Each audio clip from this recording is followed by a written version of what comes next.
Bonjour à tous, je vous souhaite la bienvenue dans cette troisième partie du déchiffrage du numéro spécial The World in 2020 du magazine The Economist. Alors après une seconde partie très appréciée, selon vos commentaires, je vais humblement tenter, si je peux, avec cette troisième partie basée sur la Kabbale et de la fin de cycle. Je vais essayer de faire mieux humblement. Il est vrai que ce numéro spécial est très crypté et bien sûr, on le sait, la compréhension de la Kabbale peut nous aider à en savoir un peu plus sur ce numéro spécial. Et puis, comme je vous ai dit, notamment au niveau hébraïque, je reviendrai sur la lettre S et sa signification au niveau hébraïque avec la musique de fond, Stranger Things, le remix, bien sûr, comme d'habitude pour ce numéro spécial.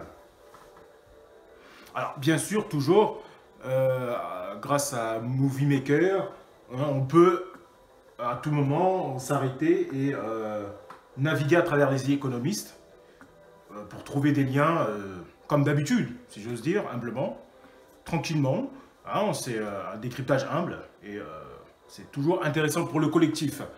Alors la Kabbale, bien sûr, c'est quand même extrêmement important sur le site Kabbalah Info, parce que sinon, bien sûr, c'est assez mystique, c'est assez crypté, et donc la Kabbale, et son historique, peut nous aider, bien sûr, à décrypter. Alors, savoir un peu plus aussi sur certaines cultures, hein, c'est toujours important, sur Kabbalah.info. Qu'est-ce que la Kabbale? La Kabbale fut entourée de confusion, légendes, mythes et autres méprises, car la Kabbale authentique fut dissimulée pendant des milliers d'années jusqu'à nos jours. Et était une fois il y a 5000 ans. Faisons un saut dans le temps et retournons 5000 ans en arrière. Nous sommes en Mésopotamie, l'Irak actuel, et les gens vivent alors de façon très proche de la nature. Pour la plupart, ils révèrent différents dieux, ils attribuent des forces particulières aux éléments, parmi eux un homme, que la tradition nomme Abraham, recherche la force qui dirige tout cela, il recherche la raison de sa propre existence et de celle du monde. Ce qu'il découvre au final, il le consigne dans un livre intitulé Sefer Yetzirah, le livre de la création. Il s'agit du premier livre de la Kabbale. Dans cet ouvrage, il rédige les lois qu'il découvre. Les lois de la réalité spirituelle, du fonctionnement de l'âme et les lois qui régissent notre relation à la force spirituelle. À l'instar du chercheur qui analyse la réalité, il décrit dans un langage complexe le fonctionnement de ces lois. Très intéressant. Alors une sagesse universelle, comme d'habitude toujours la connaissance avec ce paragraphe intéressant. Et puis pour terminer cette séquence sur la Kabbale, connais-toi toi-même, c'est vraiment fondamental. En d'autres termes, hein, cette sagesse parle de l'homme et de la compréhension de la raison de son existence, la connaissance de la racine de son âme. De par cette même définition, l'étude de la Kabbale est donc ouverte à tous et n'est pas réservée à une certaine couche de la population en particulier. Connais-toi toi-même, justement. Pour terminer, le sujet principal de la Kabbale étant l'homme lui-même, ainsi que sa relation au monde. La Kabbale est donc très proche de l'homme. Elle traite de sa raison d'être, du sens de la vie, de l'origine de l'existence, ainsi que de son devenir après avoir cheminé ce monde. Le kabbaliste obtient les réponses à ces questions tout en vivant dans ce monde. La Kabbale est un procédé qui permet de comprendre les mondes spirituels, d'où l'importance de comprendre dans ce décryptage, comprendre ce qu'est la Kabbale, pour comprendre les mondes spirituels, mais aussi notre propre monde, lequel n'en est qu'une émanation. Loin d'être abstraite, la Kabbale est une étude pratique. À partir de son propre moi, l'homme apprend à connaître qui il est, quelle est sa véritable nature, ce qu'il doit faire, ce qu'il doit modifier en lui, et ce pas à pas. Rien n'est donc plus proche de lui, car il s'agit d'une recherche intérieure qui vise la connaissance de soi, du monde et de sa destinée. Cette étude de soi-même et du monde, l'étudiant l'amène dans son fort intérieur. C'est la raison pour laquelle la Kabbale est appelée une sagesse secrète. La personne qui s'y livre est le siège de changement interne qu'elle est seule à connaître et à ressentir. Là. comme je vous ai dit, je reviens sur le S de ce The Economist, qui a aussi une autre signification en hébreu, bien évidemment. C'est sur le site l'invisible.fr. La lettre S, hein, qui est en forme de trident ici, très intéressant. J'avais parlé du trident dans les The Economist aussi, c'est quand même très intéressant. Bien sûr, qui signifie Chine. Le prince du feu, la lettre S, est l'équivalent du Shin en hébreu. Le prince du feu, valeur numérique 300. Élément feu, signification là-dedans. J'ai un élément sur l'histoire de l'odontologie, très intéressant par rapport aux économistes de l'univers, je vais venir juste après. Rayonnement, couleur feu, les notions clés, savoir, reconnaître les cadeaux de la vie, croire en la grâce, aucune situation de désespérer et confiance. Offrir ce qui est mort au feu de la vie. Le trident. Qu'est-ce que ça signifie le S dans ce The Economist au niveau hébraïque? C'est important ça. Nous sommes nés du feu divin, il anime les étoiles, le soleil est le centre de la terre. Il est présent aussi plus profond de nous et son pouvoir créateur est le don précieux de la vie. Lorsque nous avons décidé de nous engager véritablement sur notre chemin d'évolution, des surprises nous attendent. La grâce divine vient à nous et les cadeaux ne manquent pas pour celui qui sait les reconnaître. Elles se manifestent le plus souvent de la façon la plus simple qui soit. Le sourire d'un passant, les couleurs flamboyantes d'un arbre en automne, un élan d'amour spontané. Partout pétille la vie pour les yeux qui savent voir au-delà des apparences. Mais nous pouvons aller aussi au-devant de la grâce et l'inviter dans notre quotidien. Shin règne sur l'élément feu. Dans ses manifestations physiques et plus subtiles, elle nous dynamise, nous incite à agir, à créer l'harmonie, la vie autour de nous. Elle nous révèle notre pouvoir créateur. Shin nous protège des énergies négatives qui nous freinent. Donc c'est quand même très important. Alors, bien sûr, juste pour parler de la symbolication du trident, avec l'histoire de l'odontologie et le symbolisme dentaire, c'est un document de unsofserim.fr qui est très intéressant, vraiment, que je mettrai en lien. Vraiment, ça parle de l'Égypte antique, ça parle de toute l'histoire dentaire au niveau des civilisations et leur approche buccale. Et ces 4 lignes nous ramènent tout de suite au 2019 directement. C'est ça qui est formidable. Côté plantes médicinales, pour traiter le mal du ver à la même période, les hindous, par la voie de 2 médecines, de Charaka et Susruta, utilisent le cannabis chanvre indien et le jusquiam comme anesthésiant dans les interventions en bouche avant que le développement du bouddhisme n'interdise l'étude de l'anatomie pour le respect de la vie. Parmi ces plantes traitant le mal aux dents, l'érythroxylum coca était utilisé par les Incas. C'est quand même très intéressant. Alors, bien sûr, je reviens sur le 2019. Voilà, avec ce trident et le chanvre indien. Et nous voyons juste à côté Gandhi. J'en avais parlé, bien sûr, c'est vraiment très intéressant. Et puis là, je ne dis pas que c'est kabbaliste, mais on nous parle d'un certain futur de l'humanité, j'en avais parlé. C'est quand même très intéressant sur un plan kabbalistique, le raisonnement d'un certain humain et de ses relations avec ce connais-toi toi-même ici, dans l'ADN, avec le hashtag MeToo, et sa vision de l'avenir et de sa destinée. Hein, c'est très important, c'est pour ça que la définition de la Kabbale est importante pour comprendre mieux déjà ce dessin de l'allégorie hein, de Vinci par rapport à l'Antéchrist et autre chose, hein, qui est très intéressant. Et puis là, effectivement, ça parle d'une certaine destinée de l'humanité. Quand même très intéressant. Alors je reviens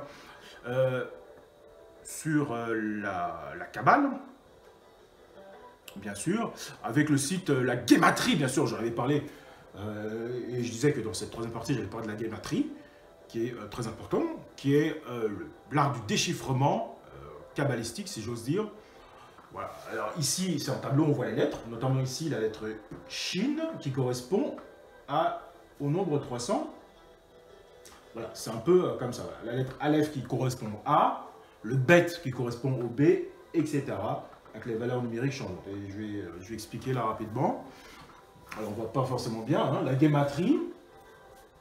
est l'une des 3 méthodes de lecture des textes sacrés, hein, rédigés en hébreu.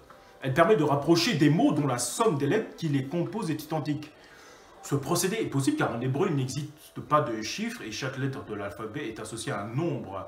On distingue 3 façons d'associer une valeur à une lettre. La guématrie par rang. Hein. Chaque lettre a la valeur du rang qu'elle occupe. Aleph vaut 1, Vav vaut 6. La guématrie classique, même principe que la guématrie par rang jusqu'à la 10e lettre, hein, les lettres qui suivent, valent 20, 30, etc. C'est quand même très intéressant. Et puis la guématrie carrée, hein, chaque lettre vaut le nombre donné par la guématrie classique, mais élevé au carré. Donc là, nous voyons le tableau. C'est intéressant, je mettrai le lien et vous pourrez naviguer tranquillement. C'est quand même très intéressant. Alors après avoir bien compris cette méthode et philosophie, capitale, hein, pour comprendre bien sûr ces numéros spéciaux, le Ra, vous avez parlé du Ra bien sûr, et c'est intéressant pour moi de poursuivre ce raisonnement du Ra par rapport à la légende du jour de flûte de Hamelin avec les rats.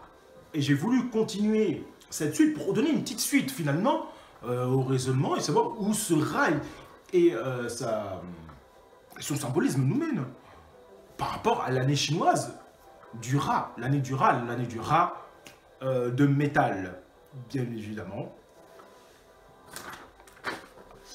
Alors, bien sûr, son symbolisme sur le vivant en dit long, hein, en dit long sur le vivant global. Sa vision d'un point de vue philosophique et spirituel. Hein. J'ai vraiment envie de voir son symbolisme là-dedans. C'est sur luminescence, hein, encore un habitué de The Economist, bien sûr. Hein. J'en avais parlé dans les anciens The Economist 2019 notamment. Ce site intéressant de luminescence sur l'auteur du Guide des archanges dans le monde animal, qui nous délivre un message du royaume des rats, des souris et des hamsters. Diana Cooper de 2018. C'est vraiment un témoignage très intéressant, vraiment, et qui nous permet de bien nous ancrer dans ce déchiffrage du rat global. C'est quand même très intéressant. Alors, je vais remontrer quand même, pour le The Economist 2020, nous voyons le rat qui est ici, bien sûr. Qui est juste en dessous de vision, en plus, hein, c'est intéressant. Qui est aussi un mot anglais, anglo-français. C'est intéressant, un mot miroir. C'est intéressant aussi de voir les mots miroirs qu'on a entre anglais et français aussi. Ça peut être intéressant. Donc le mot rat, bien sûr. Alors, je vais lire la quintessence, mais c'est vraiment un témoignage que j'ai trouvé formidable pour ce décryptage. Hein.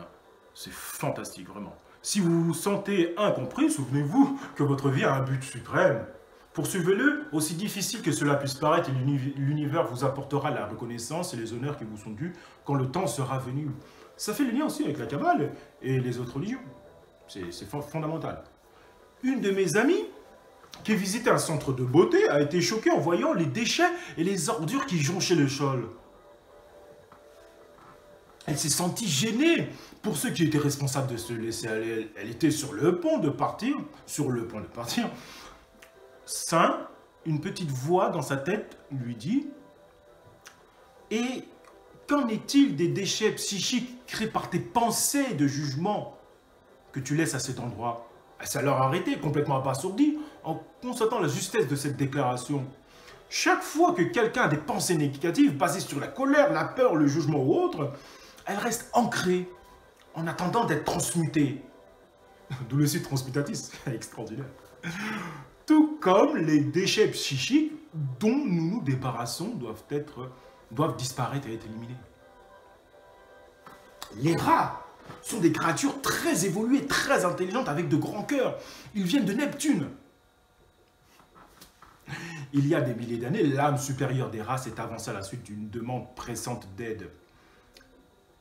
Et ils se sont portés volontaires de bonne foi pour s'incarner sur Terre afin d'éclaircir et de transformer les décès psychiques et physiques créés par les humains.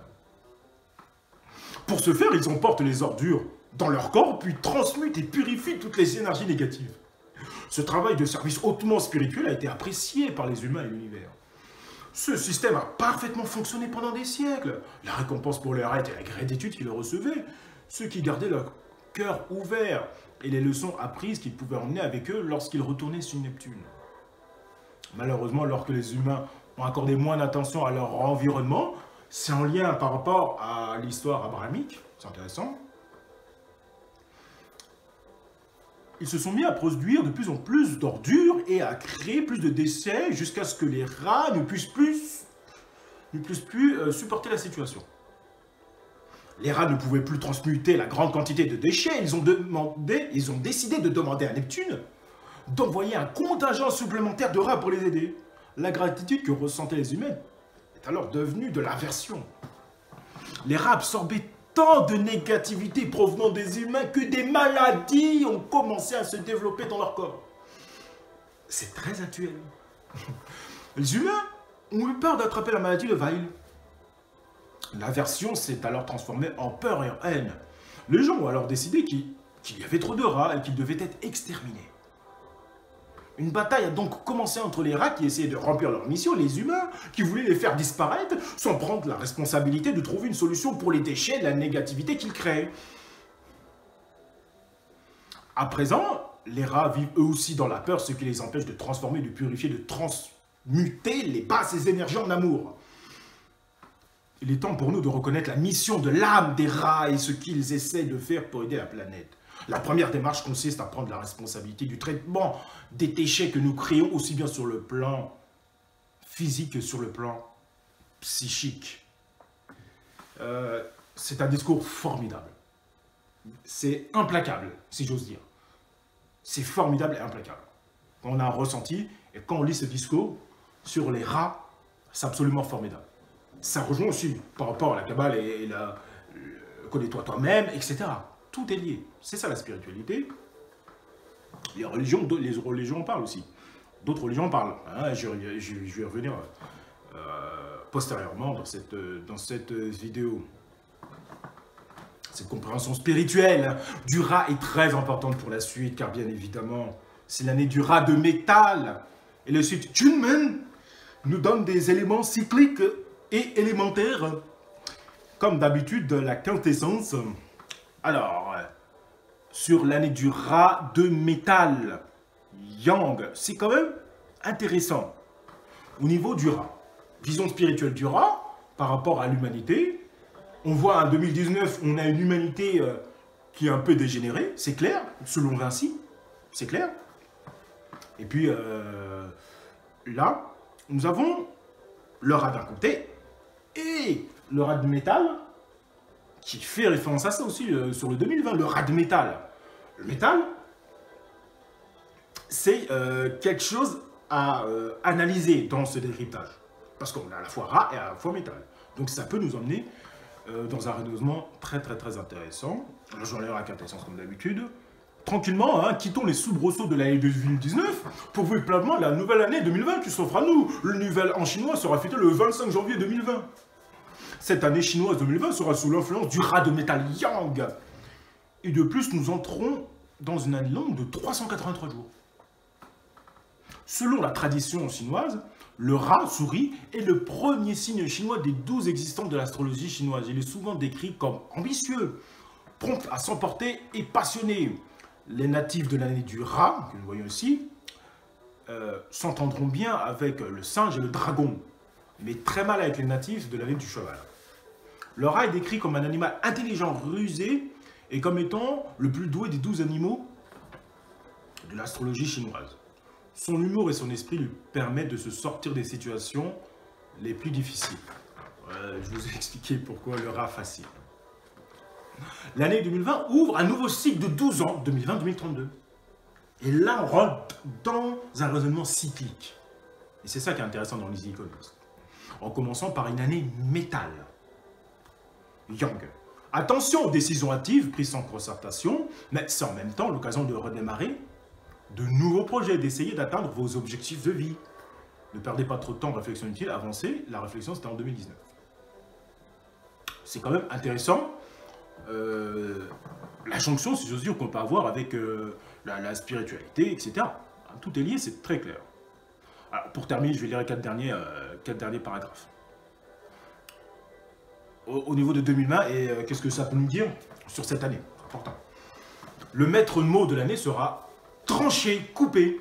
L'année 2020 sera marquée par des décisions et des changements politiques marqués parfois imposés.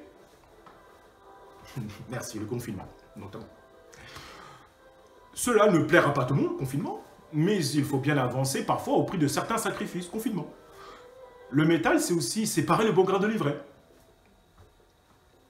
Les camps s'installeront, chacun convaincu de ses bons droits et de sa vérité. Mais rassurez-vous, cela ne durera pas. 2021, année du buffle de Metal Yin, sera une année où chacun convaincu de détenir sa vérité tracera sa route vers de nouveaux horizons. Alors là, ça nous parle peut-être de certains événements dangereux où chacun fait sa route. Ça me fait penser à certaines séries, c'est quand même assez... ça peut être inquiétant, mais on ne sait pas. On parle de genre de retour à la nature, permaculture, etc. Donc on ne sait pas ce qui peut se passer à la fin de l'année, c'est ce que nous allons tenter de décrypter à la fin de la vidéo, humblement. Analysons maintenant l'année 2020 sous le prisme de la médecine traditionnelle chinoise. Cette année sera sous une énergie métal yang, qui n'a rien à voir le métal yang du signe astrologique. Nous pouvons avancer que cette année sera le témoin des déséquilibres énergétiques de métal en plénitude. Problème respiratoire dyspnée et de vide de QI du bois. Par ailleurs, c'est incroyable. Sincèrement, le lien que nous avons entre le rade de métal et ce que nous vivons en ce moment, problème respiratoire notamment, c'est incroyable. Pour la première moitié de l'année 2020, l'énergie du maître du ciel sera Shaoyin. Durant cette période, quel que soit son signe astrologique chinois, il faudra penser à surveiller particulièrement tous les déséquilibres du système circulatoire et rénal. Incroyable. Cette année verra des déséquilibres, suffocation, séchage de la gorge, poids sous les côtes à côté, peau douloureuse, fièvre alternée, tout bouffé de chaleur dans la poitrine. Symptômes du Covid-19, non? Ou d'autres choses, mais là, on est complètement dans le thème. C'est délirant, incroyable. Quant à la seconde moitié de l'année, celle-ci sera sous la dépendance de l'énergie céleste Yangmin. Les 6 derniers mois de l'année 2020 seront critiques si l'on n'y prend pas garde. Les 6 derniers mois de l'année 2020 seront critiques si l'on n'y prend pas garde. C'est très important. En effet, nous serons sous l'influence d'une triple conjonction métal. Voilà. J'ai déjà des éléments de réflexion métal. Ça résonne pour moi H de fer. Et triple conjonction. Énergie métal du rat, énergie céleste invité métal, énergie maître de l'année métal et énergie source de l'année Yangmin métal qui amène des énergies de la classe des officiers, c'est-à-dire que l'évolution des maladies sera lente et tolérable. La deuxième moitié de l'année 2020 sera compliquée pour toutes les pathologies liées au métal et secondairement du bois tant physique qu'émotionnel. Pour terminer, donc, pathologie liée au métal. Donc on parle de la fin d'un âge de fer, c'est très clair là. Pour toutes les pathologies liées au métal. Compliqué, une pathologie, ça fait référence à l'âge de fer, tout simplement. Pour terminer, observons l'année 2020 sur l'aspect météorologique, là encore les textes avancent que l'on peut raisonnablement s'attendre au suivant. Donc là on a les climats, c'est vraiment assez intéressant. Et puis ici on a le fameux Winter is coming et j'y reviendrai. Alors, bien sûr, au niveau astrologique chinois, j'ai pas voulu trop avec le calcul hexadécimal, etc. J'ai pas voulu trop m'avancer sur l'astrologie chinoise, mais quand même, les 5 éléments sur le site signechinois.com, juste pour bien s'ancrer, pour savoir de Rad Metal d'où ça vient et comprendre un peu l'univers de cette astrologie chinoise. Hein. Humblement, rapidement. Hein. Les 5 éléments ou 5 agents, avant de partir juste après sur le raisonnement sur le métal et l'âge de fer. Oh oui, ça m'intéresse. Ça m'intéresse beaucoup. On parle de fin de cycle, etc. Précessionnel, il y a plein de choses très intéressantes. Les 5 éléments ou 5 agents sont des forces essentielles agissant sur l'univers des signes. Mouvance et fluctuance, yin et yang, ces forces symboles sont en perpétuelle action et interaction. Le terme chinois hung, qui les désigne, signifie marcher, agir. Elles suivent l'ordre conforme à la succession des saisons. Pour que ces forces restent en équilibre et que le cycle fonctionne, elles doivent suivre des lois Donc ainsi les deux principales. Et ça c'est fondamental, ça m'intéresse beaucoup. Le cycle de création ou d'engendrement. Le bois engendre le feu, le bois brûle et nourrit le feu engendre la terre. Le feu et ses cendres nourrissent la terre engendre le métal est extrait de la terre. Le métal engendre l'eau, le métal enrichit l'eau. L'eau engendre le bois, l'eau nourrit le bois pour qu'il puisse pousser. Et le cycle de destruction. La destruction d'un élément se produit lorsque l'élément qui le précède est déficient, laissant ainsi à la merci de l'élément chargé de nourrir son élément créateur. Le bois détruit la terre, le bois épuise la terre. La terre détruit l'eau, la terre absorbe l'eau. L'eau détruit le feu, l'eau éteint le feu. Le feu détruit le métal. Le feu fond le métal détruit le bois, le métal coupe le bois. Alors tout simplement, on a la lettre S, Chi, qui est de l'élément feu, qui détruit le métal, qui détruit le ras de métal. Puisque le feu fond le métal. Et là, quand même, on est... le feu, c'est-à-dire, la symbolique, c'est l'âge de fer qui est détruit par le feu. C'est ça la symbolique. De la fin de l'âge de fer détruit par le feu. Et on le retrouve, que ce soit dans l'Apocalypse de Saint Jean, dans le Mahabharata, dans le Coran, on retrouve plein de choses qui est liée à l'Apocalypse, qui est liée à la fin de cycle, pas fin des temps du monde, fin de ce cycle, fin de cycle de l'âge de fer par le feu. Et là, les choses sont claires pour le coup. Alors pour terminer cette première partie, 3 parties que je vais rassembler parce que c'est fondamental comme vidéo. C'est majeur, c'est fondamental. Trop important. Alors le sacré fer et métaux, une gestation symbolique. Je vais en lire la quintessence. Histoire de l'art des civilisations sur blogostel.blog. C'est extraordinaire. Sur le lien entre le fer et les civilisations. D'où l'âge de fer. C'est quand même assez intéressant. Histoire de l'art et du sacré. Le fer, un matériau au symbolisme empreint d'ambivalence, comme le rat. Comme les arts, donc il y a en plus une synchronicité entre le rat et le métal. Comme les arts de la métallurgie et le travail de la forge, l'ouvrage de transformation des métaux possède universellement des connotations rituelles initiatiques. Alors, moi, je parle de l'âge de fer parce que nous vivons en ce moment dans l'âge de fer. Et je vais le démontrer. Or, le métal, ça résonne en termes d'âge. Âge de fer, âge d'argent, âge d'airain, etc. Quelles sont les croyances associées au fer? Le symbolisme de ce matériau est empreint d'ambivalence, comme les arts de la métallurgie et le travail de la forge. L'ouvrage de transformation des métaux possède universellement des connotations rituelles initiatiques qui sont associées à la dangerosité, à des pouvoirs surnaturels ou divins. Le fer, comme les autres métaux, mûrit dans les entrailles de la terre. Donc là, on a des photos intéressantes. Avec l'avènement de l'âge des métaux, émerge une mythologie de la métallurgie du feu. Le fer, un matériau redouté ou honoré. Fantastique, vraiment. Si le fer protège contre les influences maléfiques, il est aussi leur instrument. Le fer est parfois associé à une force dure, sombre, impure, dangereuse, voire néfaste. L'aspect inquiétant du fer et des métaux se rattache aux profondeurs de la terre d'où ils proviennent. Et l'intimité des minerais, avec le feu souterrain, provoque la crainte. Symbole de robustesse et d'inflexibilité, le fer se rattache aux outils, aux armes et au combat. Le socle de la charrue transforme la terre en la labourant. Le couteau permet de se nourrir et de se défendre. On parle de couper et de trancher. Attention. Ça fait une allégorie, pas forcément ça, mais il faut faire attention. Il faut être humble et essayer de comprendre, essayer de relier les choses. C'est intéressant, ça. Les ciseaux coupaient les liens et facilitaient des créations. Couper les liens, fin de cycle. Mais le fer permet également de façonner des armes tranchantes destinées à la guerre et à la mise à mort. Art africain des barres en jet de fer. Une fois lancés, ces dangereux couteaux sifflent et réfléchissent la lumière, d'où leur nom de foudre. Intéressant. Alors on repart tout de suite. Et là, le 2019 est très intéressant. Très intéressant. Parce qu'on parle de foudre ici. On parlait de décryptage particulier. On enclenche une séquence ici. Fin de cycle, la foudre. Intéressant. Et puis ici, bien sûr, la faucille. La faucille qu'on voit mieux, la faucille d'un des cavaliers de l'Apocalypse, décrite par Saint Jean de Patmos. Et puis ici, ouais, les choses sont claires, là aussi. Encore une fois, on revoit la faucille, une arme de fer. Très, très, très intéressant. Pour les communistes, alors, je continue humblement mon raisonnement, et c'est vraiment intéressant la manière dont on peut avancer.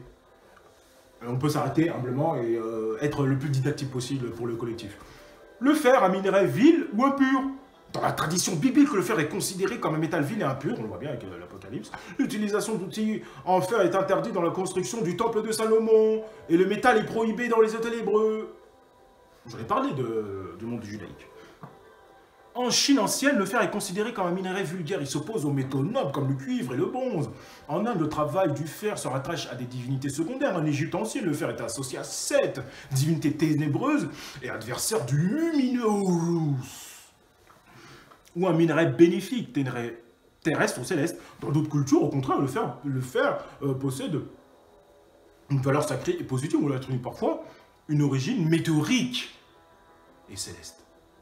Et il est respecté en tant que matériau tombé du ciel. On nous parle encore d'astéroïdes. C'est quand même très très très intéressant. Et on est en pleine période d'astéroïdes en ce moment. D'origine terrestre, le fer renvoie à la notion d'embryon provenant des entrailles de la Terre et à la gestation au sein de la Terre-Mère. Pour les chamans, le fer apporte puissance et efficacité. Certains chamans possèdent des pouvoirs en relation avec des objets en fer. Ça, c'est très important. Et puis nous avons cette partie-là qui est assez intéressante sur les chamans. Pour terminer, hein, le fer et les forces telluriques Hésiode au 8e siècle avant JC opposent l'âge d'or à l'âge de fer. Enfin, on y est. L'âge de fer correspond à un temps de brutalité et de tyrannie. Selon ce poète grec, au temps de la race du fer, le seul droit sera la force, la conscience n'existera plus. Selon Hésiode, on est bien d'accord. L'âge du fer évoque le règne du monde matériel, de la conscience et du retour à la force brute. Le fer provient des profondeurs de la Terre, il appartient au monde chtonien, c'est-à-dire souterrain. L'inquiétant monde tellurique. Le fer est associé aux forces telluriques infernales. Ce sont de puissantes énergies qui proviennent du sol et de la terre, c'est pourquoi on craint de faire usage du fer dans certaines cultures. C'est quand même très très très important. Alors, le philosophe grec Platon évoque les hommes de l'Atlantique qui utilisent des armes sans fer et qui chassent avec des armes en bois et des filets. Mais ça ne veut pas dire que c'est pas évolué technologiquement. C'est une vision spirituelle du métal, tout simplement. Dans la tradition celte, les druides n'utilisent aucun instrument en fer. Ils coupent le gui sacré à l'aide d'une serpe ou d'une faucille en or. Le fer, symbole d'une matérialité de plus en plus lourde. Le fer symbolise un durcissement extrême. J'ai bien dit le fer. J'ai pas dit l'or, l'argent et les reins. Le fer. Le fer symbolise un durcissement extrême dont la densité matérielle est très loin de la légèreté du monde spirituel. C'est pourquoi le fer est particulièrement redouté dans la doctrine des 4 yugas. Enfin, on y est. Selon les Védas de l'Inde ancienne, les âges d'or, d'argent, d'airain et de fer se succèdent. Enfin, on y est, avec ce rat de métal.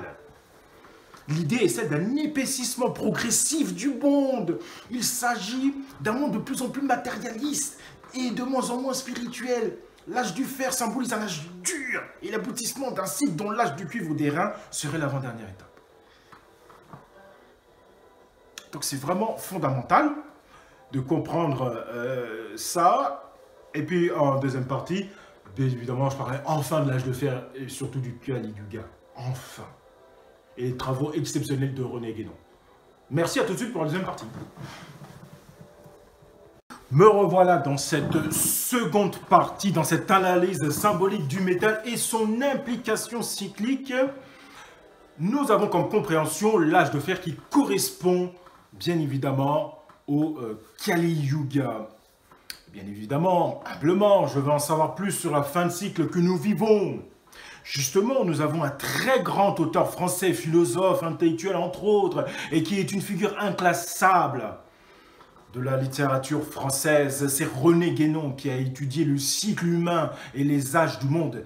Et sur le site philosophie spiritualité.com, nous avons un extrait de son livre « À la crise du monde moderne », formidable. Un très bel extrait d'un lecteur qui est vraiment extraordinaire et qui résume un peu les cycles humains. C'est quand même très très très important. Les travaux de René Guénon, vraiment, je vous y invite, il y a plein de choses sur Internet par rapport à René Guénon.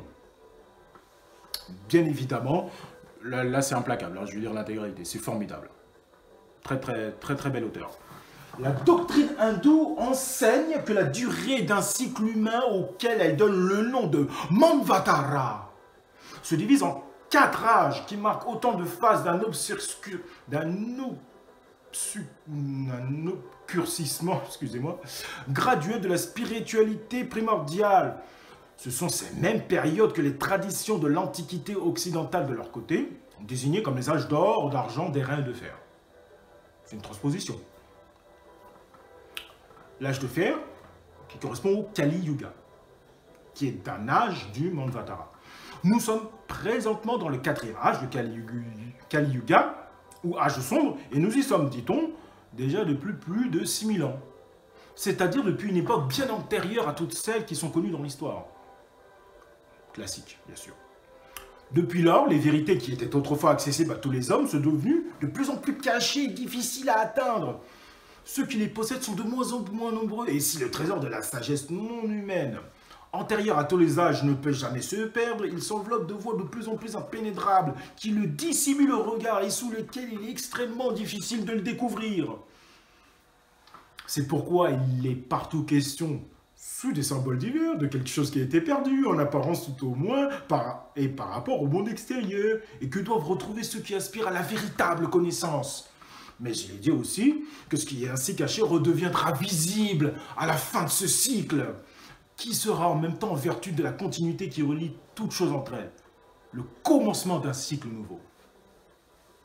Témoignage fantastique, extrait fantastique de René Guénon. Alors ce fameux Manvatara est très bien expliqué sur le site arrièremonde.fr, c'est vraiment extraordinaire. Et la loi des 4 âges, bien évidemment, et je vais rebondir aussi sur les symptômes du Kali Yuga, sur un autre site, et revenir juste après sur la loi des 4 âges pour terminer. C'est fondamental de comprendre ça, bien entendu.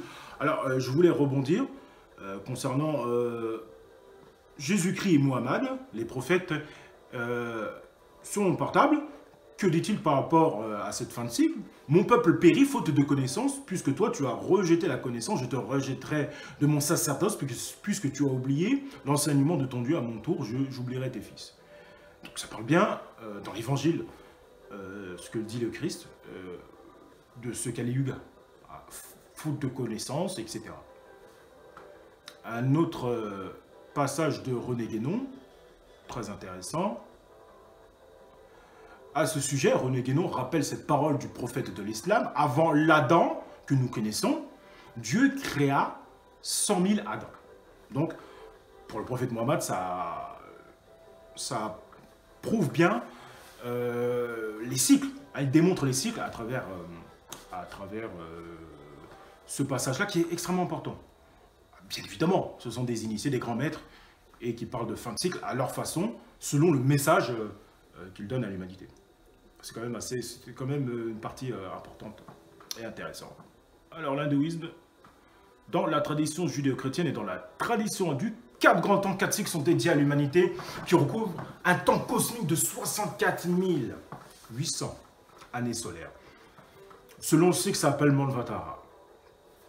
En réalité, là, ne se prononce pas le final, donc ça se dit Manvatara.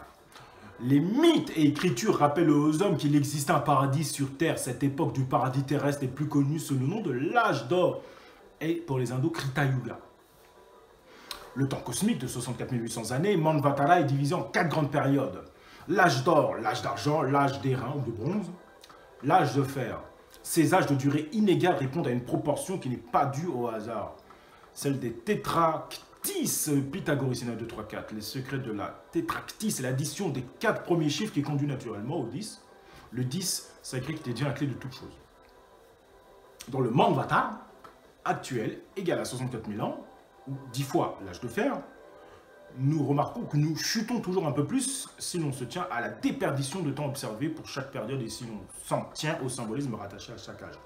Donc on a un Kali Yuga qui dure 6483 ans et nous sommes en période du Kali Yuga et à la fin de cette période.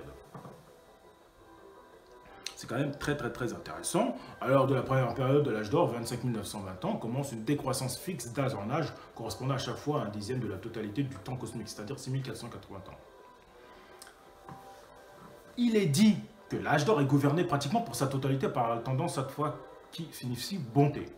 C'est une époque où règne la justice et la paix. L'âge d'argent est gouverné par la tendance Raja, expansion, passion. L'âge d'airain, lui, a la particularité d'être gouverné par la combinaison de deux tendances, Rajas et Tamas, précédant immédiatement l'âge de fer, et parce que sa durée est égale à un cinquième du Manvatara, 12 960 ans. Certains chercheurs, comme Dupuis, dans son origine de tous les cultes, ont pensé que l'âge de bronze correspondait à la grande année de Platon, ce que d'autres chercheurs ésotéristes comme Georgel refutent. L'âge de Kali, ou âge de fer, signifie âge sombre. Il est entièrement dominé par Tamas, la tendance descendante, l'obscurité, justement. Je fais une digression sur un autre onglet et je reviens pour terminer cette séquence. Importante pour comprendre. Nous allons sur radio-outretombe.com.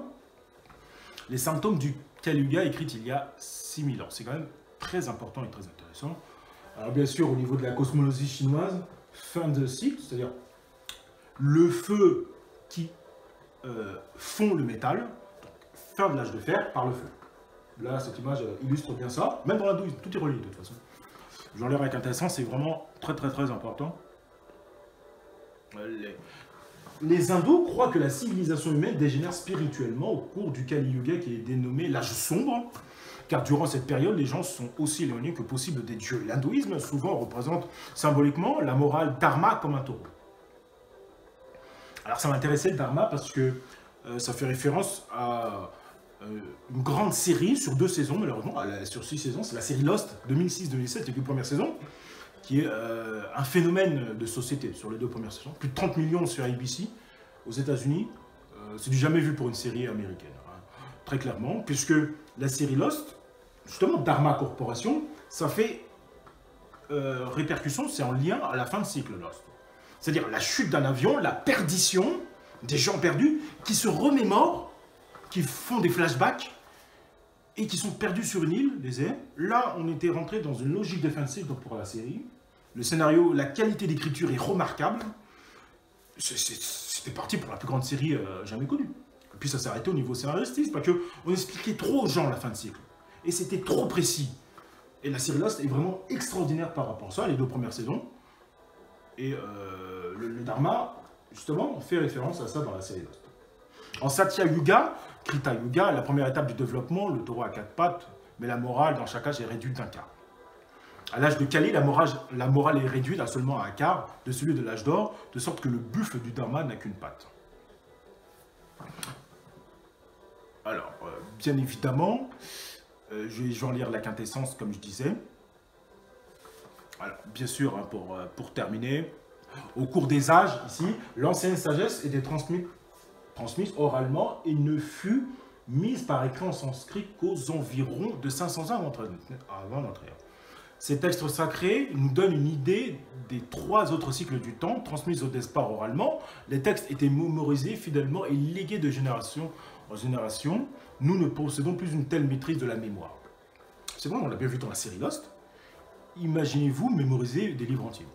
Ce qu'il nous reste aujourd'hui du Kali Yuga en tant que texte sacré, écrit en sanskrit, a été beaucoup plus tard composé, c'est-à-dire parlé. Certains de ces textes prédisent avec précision les conditions que nous vivons actuellement. Effectivement, rappelez-vous que ce sont des prédictions d'il y a plus de 6000 ans. Avant l'arrivée de l'écriture et de l'histoire écrite, les anciens qui ont fait ces prophéties les considéraient comme anormales, inouïes et extravagantes. C'est quand même assez extraordinaire. Alors on voit bien au niveau de l'Afrique subsaharienne, la civilisation égyptienne, effectivement, peu de traces écrites au niveau historique. Dans les villages, les anciens Africains donne des traditions orales. C'est quand même assez intéressant ce que nous parle l'hindouisme. Et puis effectivement, si on fait la transposition par rapport à l'âge d'or, effectivement, par rapport à cet âge de fer, effectivement, on a plutôt un peuple noir, un peuple africain qui doit être à l'aise dans l'âge d'or, qui devait être à l'aise au niveau tant spirituel. Et là, effectivement, cette dégénérescence, on voit bien ce qui se passe en Afrique, c'est très, très, très assez étrange. Pas d'écriture. On a des écritures, mais il n'y a pas de transmission écrite de l'histoire, et ça prouve bien le sanskrit.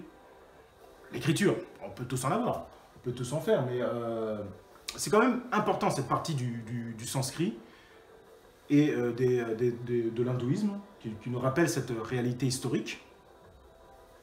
Alors justement, par rapport à l'âge de fer, on voit bien les constructions mégalithiques, pas obligatoirement des Noirs de l'époque, du passé. Mais ça confirme que ce soit les pyramides de Gizeh, ça confirme bien que c'est avant le Kali Yuga. C'est pas une preuve forcément. Mais ça donne des indications, des constructions mégalithiques dans le passé où il n'y a pas de fer à l'intérieur. On a des blocs qui sont posés de manière incroyable, de manière spectaculaire. Donc c'est un raisonnement très intéressant au niveau des âges et à quelle époque ces constructions mégalithiques, Yonaguni, pyramide de Khéops, en Amérique du Sud, l'île de Pâques, etc. Ça, c'est vraiment des indications très importantes. Pour ça, je mettrai un lien, vous pouvez naviguer, c'est très important. C'est vraiment très, très, très intéressant. D'après les textes sanskrits Vishnu, Purana et Linga Purana, oui, ce qui est écrit aussi dans l'Apocalypse de Saint Jean, et ce qui est écrit aussi dans le Coran, les choses sont claires. Bien évidemment, je vais lire ce qui se passe, mais quasiment tout est exact. C'est incroyable. Les voleurs deviendront des rois et les rois des voleurs. Les dirigeants confisqueront la propriété, l'utiliseront malhonnêtement, ils cesseront de protéger le peuple. Des hommes de basse extraction, ayant acquis une certaine somme de connaissances, sans avoir les vertus nécessaires pour les utiliser, seront estimés comme des sages. Bon, je préfère continuer. Beaucoup de gens perdront leurs racines, vagabondant d'un pays à un autre. Vous savez peut-être à qui je pensais. Enfin bref. Les animaux prédateurs seront plus violents. Les fœtus seront tués dans le ventre de leur mère. Les gens préféreront choisir de faucider. Personne ne pourra faire confiance à quiconque. Et ça aussi, hein, bien évidemment, c'est intéressant ici, au niveau de la confiance par rapport aux situations bancaires. C'est intéressant ça. Les gens seront envieux. Il y aura de nombreux enfants qui naîtront avec une espérance de vie ne dépassant pas 16 ans. Alors ça, c'est peut-être pas arrivé en ce moment. Mais je ne parle pas de problème de malnutrition, de sous-nutrition dans les pays du Sud notamment. Moi, je pense plus aux vaccins inoculés aux nourrissons. C'est possible qu'ils soient en difficulté à 16 ans. C'est possible. C'est pas vraiment. Les gens souffrant de faim et de peur trouveront refuge dans des abris souterrains. Les jeunes filles feront commerce de leur virginité. Le dieu des nuages sera imprévisible dans la distribution de la pluie. Les marchands feront des affaires malhonnêtes. Il y aura beaucoup de mendiants et de gens sans emploi. Ils parleront un langage vulgaire, violent et vulgaire. Heureusement, pas l'informateur avisé. Quand même pas. Heureusement. Il ne parle pas de tout le monde. Pas tout le monde. Les hommes se consacreront à gagner de l'argent. Le plus riche détiendra le pouvoir.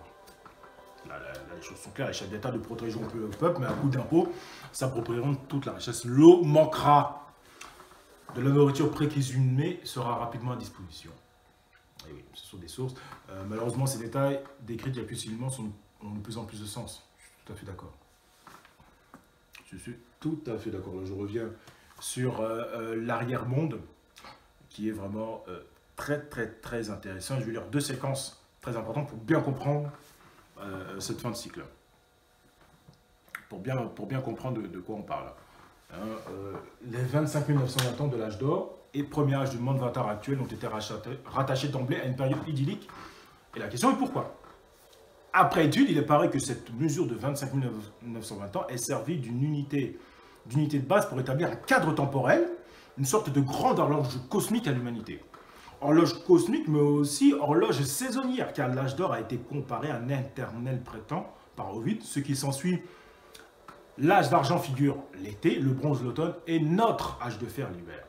D'où la série culte Game of Thrones, qui reste dans la constance la meilleure série créée, dans la qualité d'écriture et de réalisation, puisque du début à la fin, on nous parle d'une séquence d'un Winter is Coming. Ça fait référence à la fin de cycle. Je parlais de Lost qui s'arrête à 2 saisons parce que là, on était trop élevé.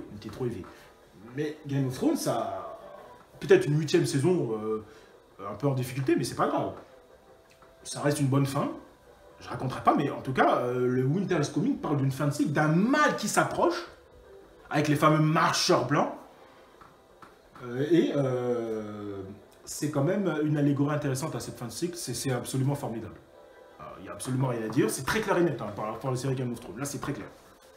Dans cette division quaternaire des âges s'introduit une autre unité qui, elle, définit les ères. Ces dernières délimitant une plage de temps qui subdivise chaque âge en période de 2160 ans. La chronologie n'est pas le simple fruit de l'imagination humaine. Il faut à la Terre 25 920 tours du Soleil pour que son axe revienne à son point initial dans sa sphère céleste. Et 25 920 ans englobe 12 fois la durée d'une ère. Donc 12 fois 2160. 25 920. C'est quand même très intéressant. Le principe d'involution spirituelle, la chute à laquelle l'humanité est soi-disant soumise d'après les textes, se cale parfaitement avec la durée dégressive des 4 âges.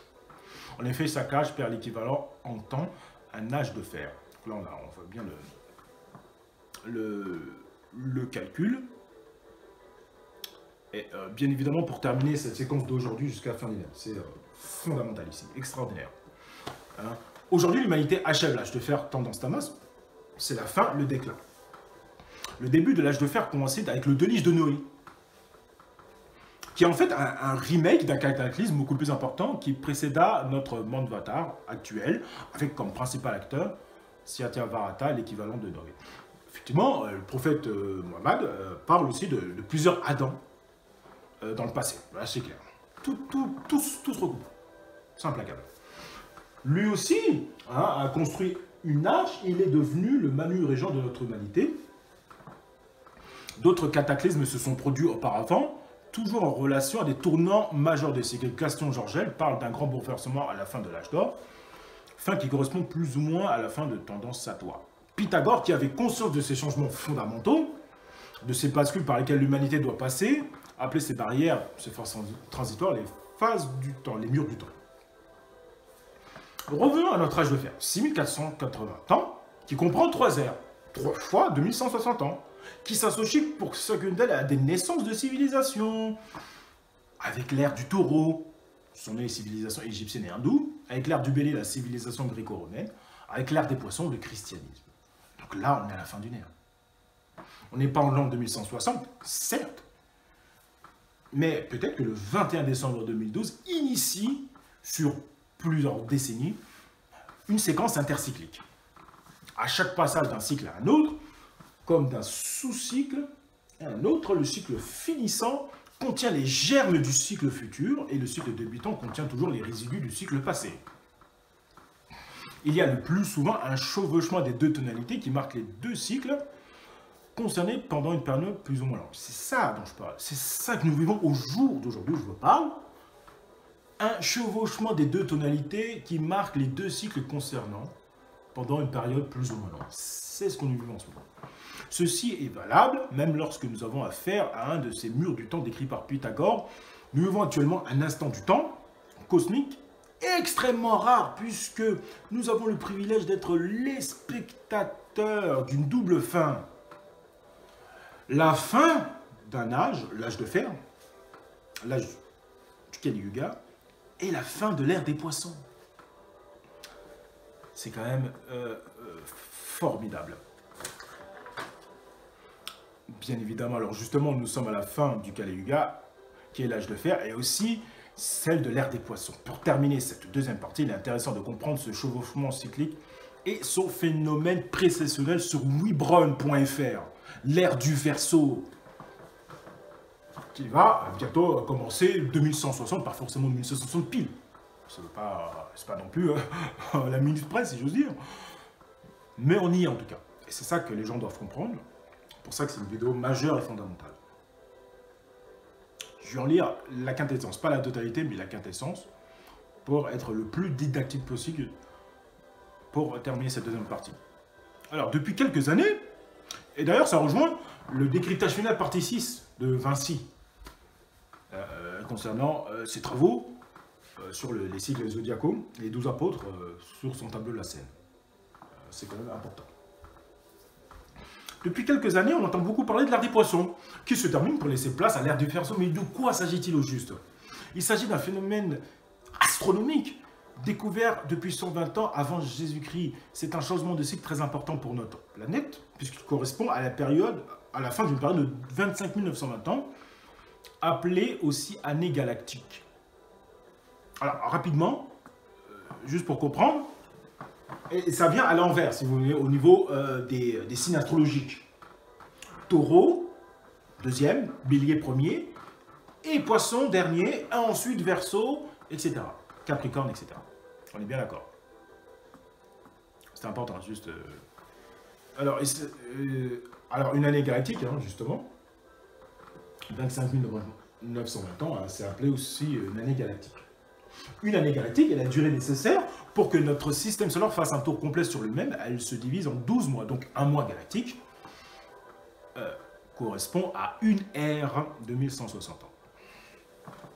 De l'ère des poissons à celle du Verseau. Pour comprendre comment fonctionnent ces cycles, il convient de s'intéresser au principe de précession des équinoxes. Durant l'équinoxe, le jour et la nuit ont la même durée. Juste entre parenthèses, on parle dans l'Apocalypse de Saint Jean de Patmos, une planète qui s'arrête. Oui, une planète qui s'arrête pendant 3 jours. Qui s'arrête pour repartir. Il existe 2 jours d'équinoxe dans l'année, celui du printemps et celui de l'automne. Nous nous intéressons particulièrement à l'endroit du ciel où le soleil se lève à l'équinoxe de printemps. Cet endroit s'appelle le point vernal. Il constitue le premier point sur les 360 degrés du zodiaque. Chacun sait que la Terre tourne autour du Soleil en une année et en même temps sur elle-même. On est bien d'accord. Durant cette rotation, sur elle-même, elle prend environ 20 minutes et 20 secondes de retard.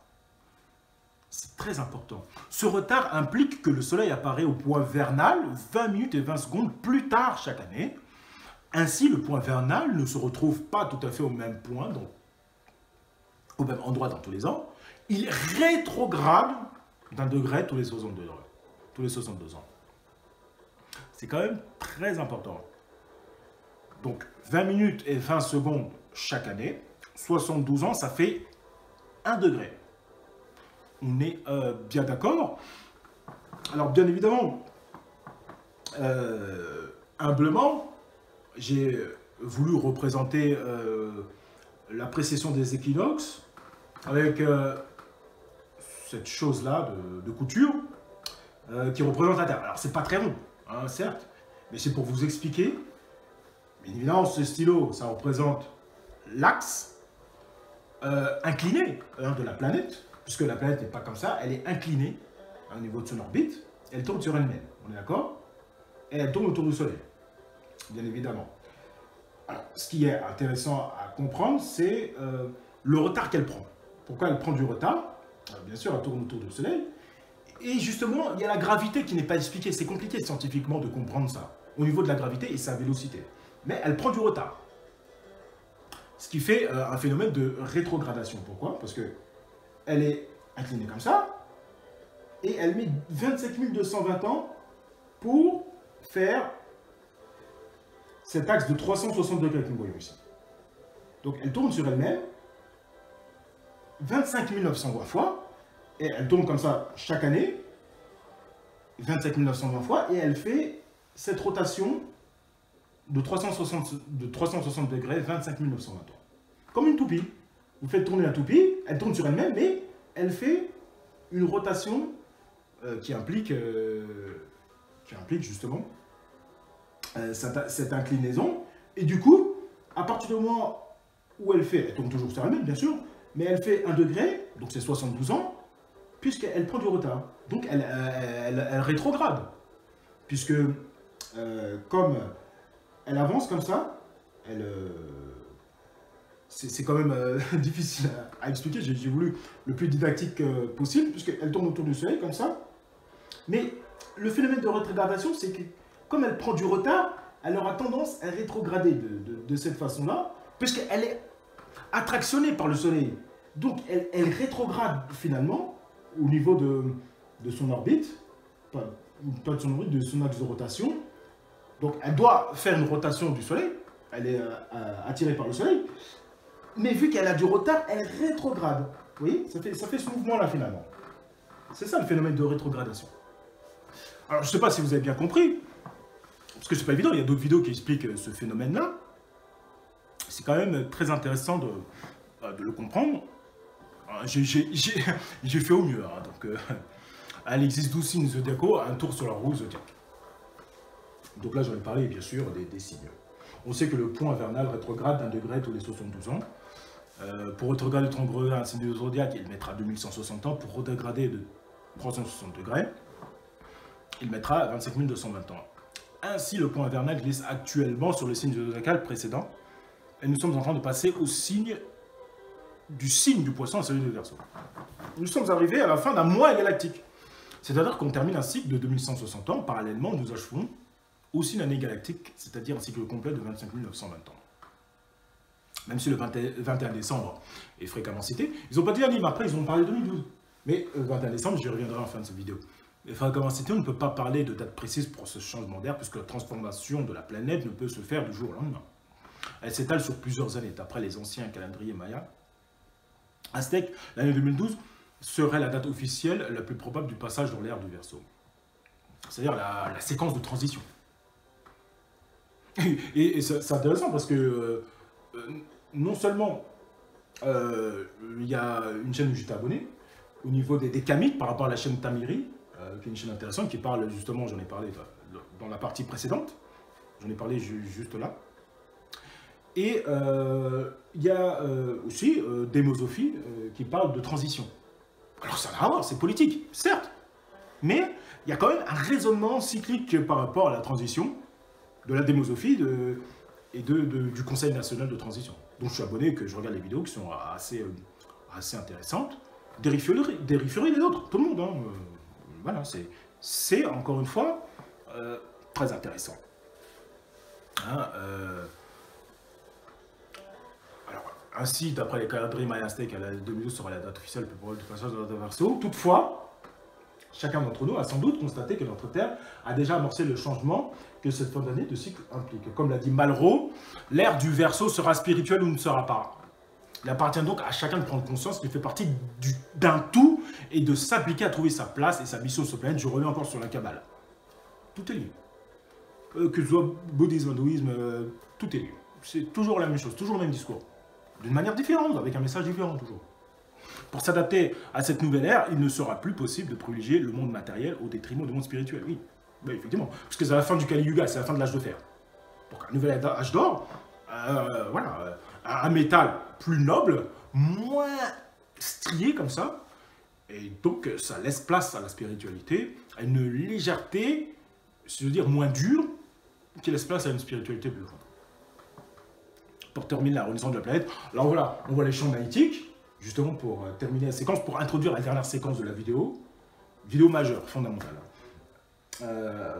Bien sûr, là, ça ressemble à une pomme, ça c'est la planète, mais en fait, elle est inclinée, on est bien d'accord, et je vous ai parlé, la Terre observe elle-même, comme une toupie, à l'image d'une toupie, voilà, elle sera en retard, elle aura ce phénomène d'inclinaison, de rétrogradation, puisqu'elle est attirée par le Soleil. Et effectivement, au niveau magnétique, on n'a pas prouvé pourquoi la planète a du retard. Pourquoi les planètes ont du retard? Ça c'est quand même assez intéressant. N'hésitez pas à mettre en commentaire. Alors, pour terminer cette deuxième partie, les champs magnétiques influençant la planète commencent à changer de forme et même à se déplacer. Ce phénomène perturbe les animaux, qui suivent habituellement les lignes magnétiques de la Terre durant leur migration. Ainsi, on constate que des cétacés s'échouent sur les côtes. On voit bien que la baleine beluga, notamment. Que des oiseaux changent leur trajet de migration habituelle. J'ai parlé de migration dans le 2019. En fait, certains ne s'y retrouvent plus puisque les lignes magnétiques qui suivaient d'habitude se sont déplacés et que leurs routes migratoires s'en trouvent modifiées. Il n'y a pas que les animaux qui sont perturbés par ces changements. La modification des champs magnétiques influence aussi beaucoup sur les émotions des humains. Alors, pour terminer, au niveau des équilibres, je vous ai expliqué un peu avec le stylo. N'hésitez pas, hein, je mettrai en lien bien sûr pour y revenir.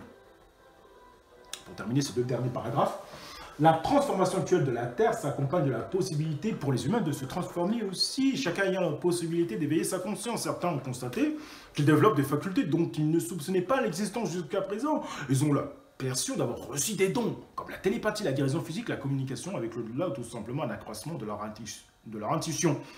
Accepter l'éveil de conscience proposant ce moment peut nous aider à nous adapter à la métamorphose de la planète. Alors, rapidement, pour faire une parenthèse, on a aussi notamment les professionnels de Nostradamus qui parlent de gens effectivement qui vont retrouver cette capacité, qui sont en train de retrouver cette capacité de l'âge d'or, plus spirituelle, de communiquer avec les animaux par exemple. Et Nostradamus parle de ça aussi, c'est assez intéressant. Les détraquements du champ magnétique de la Terre vont s'accentuer de plus en plus et leur fréquence s'accélérer jusqu'à le champ lui-même et s'effondre et que les pôles se déplacent, c'est un des signes de la fin des temps. Il sera suivi d'une renaissance de la planète dans une autre dimension. Alors c'est intéressant par rapport aux rats, justement cette incompréhension entre les humains et les rats, et donc à partir du moment où les êtres humains ont cette puissance télépathique, c'est une grande opération céleste. Là c'est très compliqué. Bon, pour terminer, ce qui se passe en ce moment est exceptionnel, mais il n'y a pas de raison d'avoir peur, car chacun de nous a déjà vécu ce genre d'expérience dans des vies antérieures. Mais si nous n'avons nous n'en avons aucun souvenir, lorsque nous commencerons à passer par ce changement de dimension et nous ajusterons nos sentiments à cet égard, le souvenir nous reviendra, nous apprendrons alors le moment de naître à nouveau et arrivé pour un nouveau cycle. Voilà pour cette deuxième partie. Je vous remercie de me suivre. Encore, il y a encore une troisième partie au niveau cyclique, parce que j'en ai pas terminé. Il nous faut un événement. Et cet événement, c'est le 21 décembre 2020. Je vous remercie, à tout de suite pour la troisième partie. Alors, me revoilà dans cette troisième et dernière partie de ce déchiffrage partitoire décidément robuste et incroyablement important. Alors finalement, comment peut se caractériser cette séquence intercyclique sur plusieurs années, notamment faisant référence bien évidemment aux Mayas et aussi au cycle du rat, de 12 ans, notamment au niveau des événements célestes. Bien sûr, comme je disais précédemment, dans l'Apocalypse, on parle de la Terre qui s'arrête 3 jours avant de repartir notamment. On nous parle de Mars, et oui, effectivement, dans le 2020, dans ce numéro spécial, ce qui est intéressant, bien évidemment, j'y reviendrai, ce qui me conforte dans l'idée que tous les événements que nous vivons aujourd'hui, finalement, sont aussi liés aux astres, notamment. Alors, je me suis vraiment intéressé à cette grande conjonction de Jupiter-Saturne, bien sûr, qui aura lieu le 21 décembre 2020. D'ailleurs, j'ai plusieurs onglets à cet effet, notamment 3 qui décrivent cet événement et son impact aussi sur l'humanité, et aussi celle de Saturne et de Pluton. Avec une vision un peu civilisationnelle et spirituelle sur, bien sûr, les clés du Moyen-Orient, comme alors je vais lire les deux paragraphes, bien ancrés, le sujet des conjonctions de Saturne et Jupiter. C'est fondamental. Et ça intervient en fin de cycle. C'est clair et net, là. On va essayer humblement de comprendre ce qui va se passer, ce qui peut arriver. Ni grecque ni romaine, la théorie des connexions de Saturne et Jupiter apparaît à l'époque sassanide sans que nous ne puissions exactement définir d'où elle est issue. Les petites, moyennes et grandes conjonctions de Saturne et Jupiter, les deux planètes les plus éloignées du système solaire, connues avant l'apparition des télescopes, permettent de prévoir la venue des rois, les changements des régimes, ou lors de ce que les astrologues médiévaux appelleront les grandes conjonctions. Des changements de religion, de dynastie.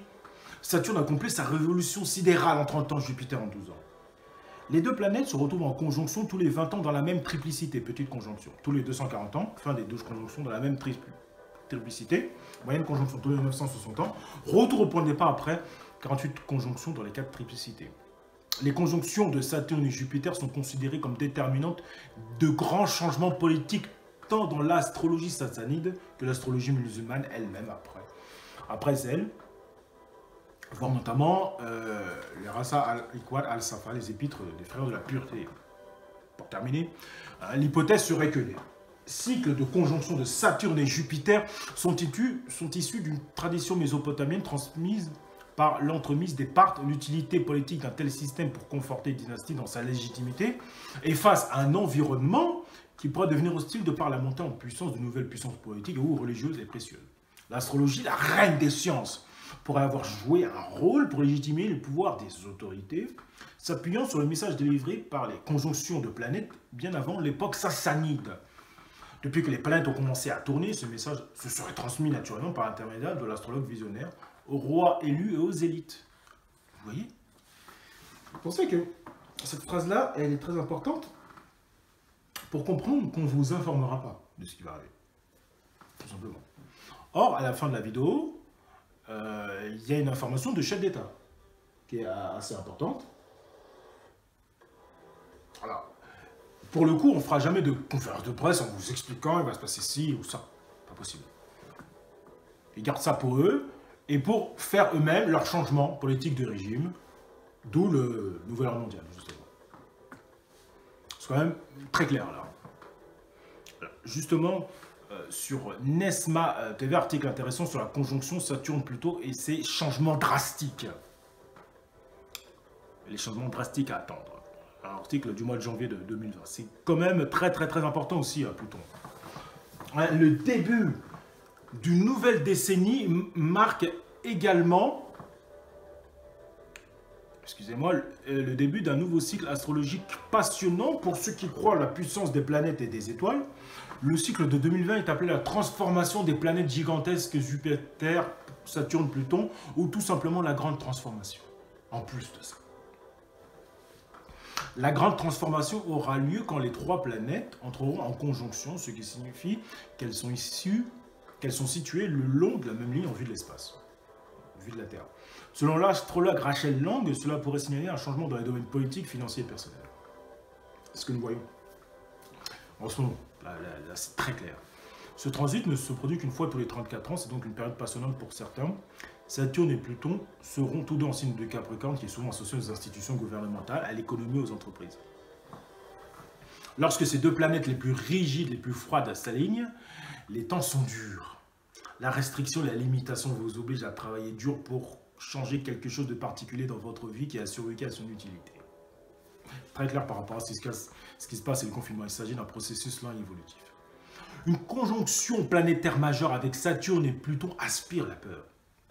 Lorsque ces deux planètes se rencontrent, il y a toujours des changements gouvernementaux mondiaux, des changements de pouvoir au sein de toutes les grandes organisations, y compris les institutions religieuses, et des pressions financières accrues. La dernière fois où Saturne et Pluton étaient conjoints, c'était lors des attentats du 11 septembre 2001. Voilà. Là, les choses sont claires par rapport au nouvel ordre mondial et la crise économique. C'est implacable. Là, pour le coup, il y a... Je peux pas dire mieux, là. C'est pas possible. Alors, voilà pour cette conjonction et ces bouleversements. Ce qui est très important d'un point de vue scientifique, un article de la NASA, publié par Harvard dans les années 60, nous parle de cette grande conjonction. J'aurai la quintessence à partir du deuxième paragraphe. C'est quand même intéressant ce que la NASA nous explique par rapport à des universitaires de la NASA d'Harvard, bien sûr. Qu'est-ce qu'ils en disent, eux? Qu'est-ce que disent la NASA sur ça? C'est important. À cette occasion, examinons succinctement comment se présente la périodicité de ces rapprochements qui sont régis par le retour des conjonctions héliocentriques des deux planètes. Les mouvements diurnes, Jupiter et Saturne ayant respectivement pour valeur 299 degrés, je crois, 1283 et 120 degrés, 4587, leur différence est de 178 et 6736. Là, au niveau des chiffres, je suis un peu vague, parce que je n'ai pas très bien compris. Dans ces conditions, un calcul simple montre que les conjonctions héliocentriques se reproduisent en moyenne tous les 19 ans et 313 jours, soit un peu moins de 20 ans. En gros, c'est intéressant. En réalité, il peut y avoir des écarts, en plus ou en moins, par rapport à cette valeur, comme on peut le constater dans le tableau ci-contre. donnant des éléments des dernières conjonctions héliocentriques des deux planètes. On constate aussi qu'au bout de 20 ans, Jupiter a parcouru les 5 tiers de sa trajectoire et Saturne les 2 tiers. Il y a donc un décalage d'environ 120 degrés vers l'ouest entre une conjonction héliocentrique et la suivante. Au bout de 60 ans, soit 3 conjonctions héliocentriques, les deux planètes reviennent dans la même région du ciel avec un décalage moyen vers l'est de 8 degrés environ. Les 3 groupes de conjonctions apparaissent dans le tableau ci-contre, bien sûr, dans les années. Actuellement, c'est ce troisième groupe qui est le plus intéressant car il donne les conjonctions les plus rapprochées. De la Terre, ce sont les conjonctions géocentriques. Point de vue du Soleil, héliocentrique. D'un point de vue de la Terre, géocentrique. Mais étant donné la petitesse relative de l'orbite de la Terre par rapport à celle de Jupiter et Saturne, ces conjonctions accompagnent toujours les phénomènes héliocentriques correspondants. Elles peuvent les précéder ou les suivre de quelques semaines ou même 2 ou 3 mois. La conjonction héliocentrique donne naissance soit à une conjonction géocentrique, c'est-à-dire le cas plus général, soit à 3, ce qui se produit quand le rapprochement, tout de suite la deuxième page, pour terminer cette séquence, héliocentrique a lieu vers l'époque de l'opposition géocentrique de Jupiter et de Saturne par rapport au Soleil. Dans ce dernier cas, la durée de la rétrogradation de Jupiter, vous avez bien vu l'exemple de la rétrogradation, c'est pas évident, étant plus longue que celle de Saturne. Jupiter peut croiser Saturne et décrire une petite boucle à l'ouest de cet astre. C'est ce qui s'est passé en 40-41. Période malheureuse quand même pour l'humanité, bien sûr. Alors, ça reste avant tout un alignement planétaire. Bien sûr, ce document de imcce.fr, les alignements planétaires, est quand même très intéressant, vraiment, qui nous explique bien point de vue héliocentrique et géocentrique. Alors finalement, qu'est-ce qu'un alignement planétaire? Pour avoir un alignement entre planètes, il faut considérer au moins 3 planètes. Et considérer la Terre parmi ces planètes, sinon cela ne présente aucun intérêt. Pour constater simplement un alignement planétaire avec la Terre, il suffit de voir 2 planètes, ou plus se rassembler dans le ciel en un même point, ou du moins dans une même zone du ciel restreinte. Si cette zone du ciel passe au méridien minuit, alors le Soleil sera aussi dans cet alignement. Bien entendu, si certaines planètes se trouvent derrière le Soleil, on aura aussi un alignement, mais ce sera bien moins spectaculaire car invisible. Distinguons donc les alignements bien visibles des alignements calculables, mais non observables. Donc, alignement avec le Soleil, on ne peut pas voir toutes les planètes regroupées dans la même région du ciel. Ici, bien évidemment, alignement avec la Terre, donc géocentrique. On peut voir toutes les planètes dans la même région du ciel. La présence de Mercure implique une observation dans le crépuscule. Sans Mercure, le regroupement est plus spectaculaire. Alors, pour terminer rapidement, est-ce dangereux? Avant de savoir si un alignement planétaire peut représenter un danger quelconque pour la Terre, essayons de comprendre si un tel alignement peut avoir une influence sur nous. Chacun sait que l'alignement Terre-Lune-Soleil engendre des grandes marées spectaculaires. Une preuve qu'un alignement n'est pas anodin. Si en plus toutes les planètes sont aussi dans cet alignement, alors les marées devraient être extraordinaires. Hélas, la force d'attraction diminue considérablement avec la distance.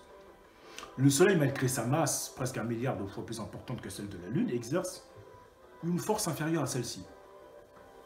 Jupiter, la planète la plus massive, ne présente qu'1 millième du Soleil et est 5 fois plus éloigné que nous de celui-ci. La marée créée par Jupiter sur Terre élève besoin de moins 1 mm. L'ensemble des planètes alignées de masse inférieure à celle de Jupiter n'aura donc aucune influence notable sur la Terre, soyons donc rassurés. Alors effectivement, cela a l'air rassurant. Je vais lire une dernière phrase très intéressante avant de faire une petite digression. Ici, si on ne prend que les 2 planètes les plus grosses, Jupiter et Saturne, leur révolution synodique est d'environ 20 ans. Leurs longitudes héliocentriques sont les mêmes le 16 avril 1981, le 22 juin 2000 et le 2 novembre 2020. Donc 2020, alignement héliocentrique, 21 décembre 2020, alignement géocentrique. On voit bien ce que dit la NASA par rapport à ça. Que le phénomène héliocentrique précède notre événement géocentrique. Et donc les événements seront cumulés pour prendre les dates proches de notre époque. Donc, bien évidemment, alors effectivement, c'est là rassurant, mais N'oublions pas que nous sommes en fin de cycle.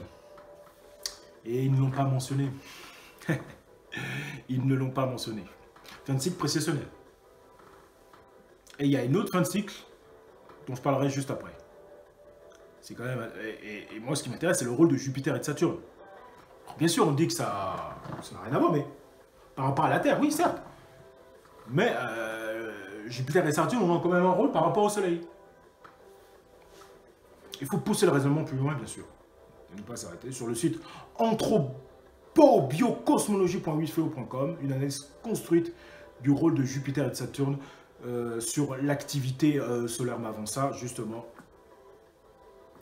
une petite digression très intéressante sur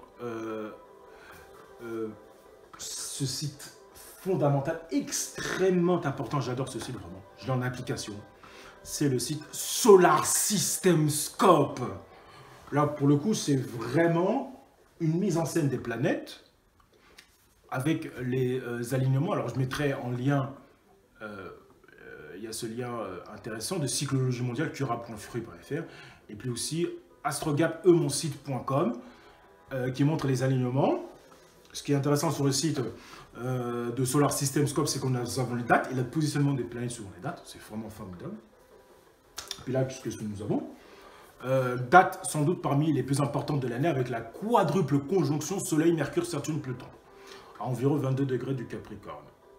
Et une éclipse pénombrale de Lune à 20%, 20 degrés du Cancer. Donc je reviens ici. Donc je reviens à la date de 12 janvier 2020 où effectivement, nous voyons la planète Pluton, Saturne, même Cérès, et Mercure. Mercure que nous voyons qui est là. Alors, nous voyons bien Mercure qui est là, qui est derrière le Soleil. Alors, on est bien d'accord, on voit bien Mercure ici. Et aligné aussi avec la Terre. Ce 12 janvier, c'est quand même assez remarquable. Alors, bien sûr, moi ce qui m'intéresse, c'est bien évidemment... Alors, je vais avancer, hein, bien sûr, jusqu'au mois de novembre et voir, bien sûr, le positionnement de Jupiter et de Saturne, le 2 novembre. Alors, qu'est-ce qu'il nous dit? Qu'est-ce que ça nous dit? Ah, le 2 novembre 2020. Et puis, ce qui est intéressant, c'est que nous avons quasiment Vénus, pas forcément alignée. Donc, on est d'accord que d'un point de vue héliocentrique, donc d'un point de vue du Soleil, Jupiter et Saturne, le 2 novembre 2020, sont alignés. Et puis, Pluton, pas très loin, de toute façon. Cérès, c'est un peu plus loin, bien sûr, mais je reparlerai de masse plus tard, bien sûr.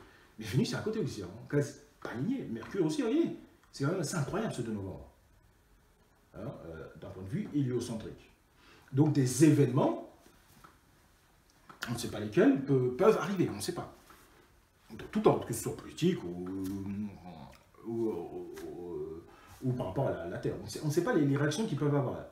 Donc 2 novembre, alignement héliocentrique, conséquence ici. Et puis le point de vue géocentrique, ici le 21 décembre. Qu'est-ce que ça nous donne? Alors on y va. Le 21 décembre, on y va. Le 21 décembre 2020, tiens, qu'est-ce que ça nous dit? Tout simplement, voilà. Là nous avons l'alignement géocentrique, plus du point de vue du Soleil de novembre, mais le 21 décembre, d'un point de vue géocentrique. Saturne et Jupiter très proches en plus, hein, alignés avec la Terre. Donc c'est quand même très important cette digression sur Solar System Scope et vraiment de comprendre, si j'ose dire, enfin, d'un point de vue céleste. Là c'est quand même très didactique, hein, finalement. C'est quand même très important. Alors, je reviens sur le rôle de Jupiter et de Saturne, justement, hein, pour avancer mon raisonnement. Sur le long terme, les alignements des planètes géantes rythment l'activité solaire et donc les grands changements climatiques. Sur le moyen terme aussi, l'influence des deux plus gros corps gravitationnels du système solaire, en opposition, en phase ou en conjonction, est maximale sur le Soleil. Ça, c'est l'opposition, l'illustration, ce qui n'est pas le cas. Lors des conjonctions inférieures et supérieures de Jupiter et Saturne, l'activité solaire augmente et par conséquent la température globale aussi. Sur le long terme, les orbites différentes du centre de gravité du du barycentre du système solaire se reproduit séquentiellement avec une période de 179,6 ans. Le barycentre du système solaire, c'est le centre de masse. On dit souvent que le Soleil, c'est 99% de la masse. Donc, le barycentre, le centre de masse du système solaire, est à côté du Soleil, tout simplement. Mais moi, j'aimais l'hypothèse d'un système binaire. Mais bon, c'est pas prouvé. On verra ce qui va se passer en cette fin de cycle. Ça risque d'être quand même incroyable. Puis là, on a au niveau des dates ici, les dates. Et puis, petit âge glaciaire, réchauffement, petit âge glaciaire, réchauffement selon les cycles. Et puis là, on va peut-être vers un âge glaciaire, un petit âge glaciaire. C'est possible aussi. Pour terminer, je vais conclure. Hein. On a plein de choses intéressantes hein, sur ce site, c'est vraiment assez intéressant. Bien sûr, je vais conclure voilà, très rapidement en lisant la quintessence. Hein. L'impact des planètes géantes gazeuses sur le climat a eu une influence sur l'histoire des hommes. Ainsi, quand l'activité solaire a baissé en refroidissant les saisons, elle a engendré des guerres, des rébellions et a affaibli la démographie. Nous avançons l'hypothèse que les géantes gazeuses ont influencé le climat terrestre depuis des millénaires et que les hommes se sont adaptés à ces changements climatologiques au cours de leur évolution biologique provoquée par la gravitation des planètes gazeuses. Alors, on parlait, l'autre de imcce.fr parlait uniquement des marées. On n'a rien parlé du reste. C'est quand même très important, le discernement et de comprendre l'importance, les influences de ces planètes, quand même. Dire contrarien, c'est pas exact. C'est pas exact. Les influences de ces dernières se sont effectuées par l'intermédiaire de l'activité solaire ayant un impact sur les climats terrestres. Elles ont été effectives de façon globale sur la Terre et non de façon individuelle sur les personnalités humaines.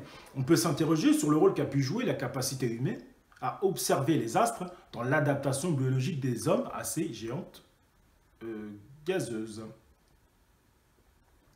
C'est quand même très très très important. Voilà. Bien évidemment, pour terminer cette vidéo, nous avons une autre fin de cycle qui devrait nous interpeller, c'est celui du Soleil.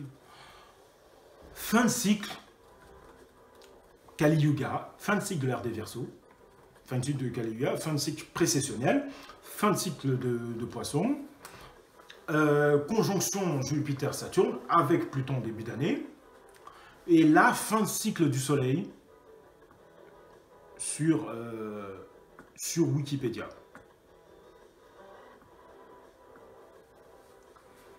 Le cycle solaire. Là, il y a éruption solaire, et j'y reviendrai juste après. Rapidement, le cycle solaire pour qu'on comprenne bien que c'est cette année la fin du cycle solaire.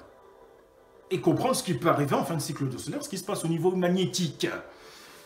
Rapidement, un cycle solaire est une période pendant laquelle l'activité du Soleil varie en reproduisant les mêmes phénomènes que pendant la période de même durée précédente. Cette activité solaire se caractérise par l'intensité du champ magnétique du Soleil et par le nombre de taches à sa surface. Alors, rapidement, c'est une séquence très très très importante qui me ramène justement vers les tempêtes solaires. En lien avec le cycle de 11 ans, existe un cycle de 22 ans qui concerne le champ magnétique solaire. En effet, les polarités de ce dernier s'inversent à chaque nouveau cycle. Donc là, on voit bien le cycle solaire 25 depuis la datation. Cycle solaire 25 prévu en avril 2020, plus ou moins 6 mois. C'est quand même très important, on est en fin de cycle. Et qu'est-ce que ça nous annonce? On dit que les polarités du Soleil s'inversent à chaque nouveau cycle de 11 ans. Un cycle de 179 ans, j'en parlais, peut être également mis en évidence en relation avec les cycles des géantes gazeuses Jupiter et Saturne, et théorie développée par Nelson Takahashi, Big Wood, Blizzard, Ambrose Dampierre et Jung, donnent pour raison de ce cycle les marées solaires provoquées par les planètes du système solaire, principalement Vénus, Terre, Mercure, Mars et Jupiter et Saturne. Jung de la NASA a mis en évidence une relation entre la position des planètes productrices de marées, comme je disais, et les 25 tempêtes solaires parmi les 38 les plus importantes de l'histoire. La probabilité d'une telle association soit due au hasard serait de 0,039. Ce n'est pas du hasard, donc c'est la preuve. Jung a également isolé un cycle de 11 ans par rapport décrit par le groupe Vénus, Terre, Jupiter correspondant au cycle des tâches solaires. Donc, Hung de la NASA démontre que les 25 tempêtes solaires les plus importantes de l'histoire ont lieu quand il y a, et c'est à mettre en relation la position des planètes, la position des planètes, donc conjonction. Conjonction, c'est une position précise de planète productrice de marée qui va produire une tempête solaire. Pourquoi tempête solaire, justement? J'y étais dessus. Pourquoi tempête solaire? Justement, je vais en lire la quintessence. Tout simplement, une éruption solaire ou tempête solaire est un événement primordial de l'activité du Soleil. La variation du nombre d'éruptions solaires permet de définir un cycle solaire. Elle se produit périodiquement à la surface de la photosphère et se projette au travers de la chromosphère des jets de marée ionisés qui se perdent dans la couronne à des centaines de milliers de kilomètres d'altitude. Elle est provoquée par une accumulation d'énergie magnétique dans des zones de champ magnétique intense au niveau de l'équateur solaire, probablement à la suite d'un phénomène de reconnexion magnétique. Donc, fin de cycle solaire, les polarités du Soleil changent et l'éruption solaire est due à un phénomène de reconnexion magnétique. Donc, changement de polarité magnétique, reconnexion magnétique. On est bien d'accord. Donc, l'éruption solaire, puisqu'elle elle définit le cycle solaire, là, c'est quasiment implacable. C'est ça l'événement de ce décryptage. C'est une éruption solaire. Alors, entre le 2 novembre et plus ou moins 2-3 mois, ce que disait la NASA en plus dans les années 60, on n'a pas les dates précises, c'est pas le but. Mais là, 2 novembre, alignement héliocentrique, 21 décembre, alignement géocentrique, il faut s'attendre à une éruption solaire. C'est clair. On est en fin de cycle. En plus de ça, en fin de cycle précessionnel, en fin de cycle de l'âge de fer, en fin de cycle de l'âge des poissons, là, il y a une convergence de fin de cycle. Et justement, Barack Obama parlait d'une tempête solaire. Justement, pour terminer, je reviens sur le The Economist, bien sûr. Alors, Barack Obama, bien sûr, parlait de cette tempête solaire, mais aussi Angela Merkel dans son catastrophone alarme. Là, regardez. Ce qui est intéressant, ici, dans le 2016, on voit un soleil qui sourit. C'est quand même assez intéressant. On a Angela Merkel aussi. C'est très intriguant. Et ici, sur le 2017, on voit ici les stars, les étoiles. Et puis ici, sur l'ermite, ici, on voit une planète craquelée. Sur les économistes. Bien sûr, ce 2019, c'est complètement une map monde. Ici, ça explique, le 2018 explique bien les choses quand même. Hein. 2019, on a complètement une map monde. C'est quand même très, très, très intéressant. Et puis, le 2015, ici, on a une planète avec plusieurs faces différentes. Et ça parle aussi de cette chose-là.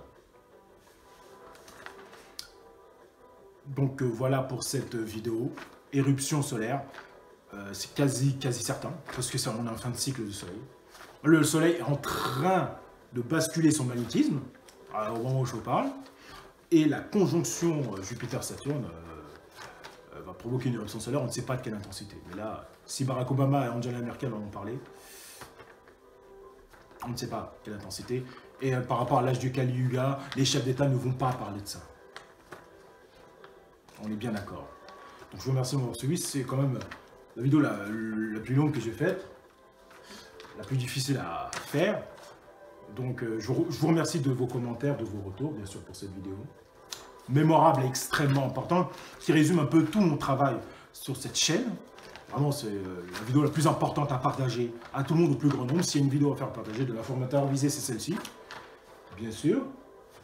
Alors, bien sûr, pour éveiller les gens, c'est pas si évident, mais donner au collectif cette vidéo, c'est vraiment très important. Donc, merci pour vos partages, merci pour vos commentaires. Vos pouces levés si vous avez aimé cette vidéo. Bien sûr, une partie 4 est et va venir, va arriver. Donc, je vous remercie pour vos abonnements, vraiment. C'est très chaleureux de votre part. La musique vient de se terminer et la vidéo se termine. Je vous remercie et à la prochaine. Merci.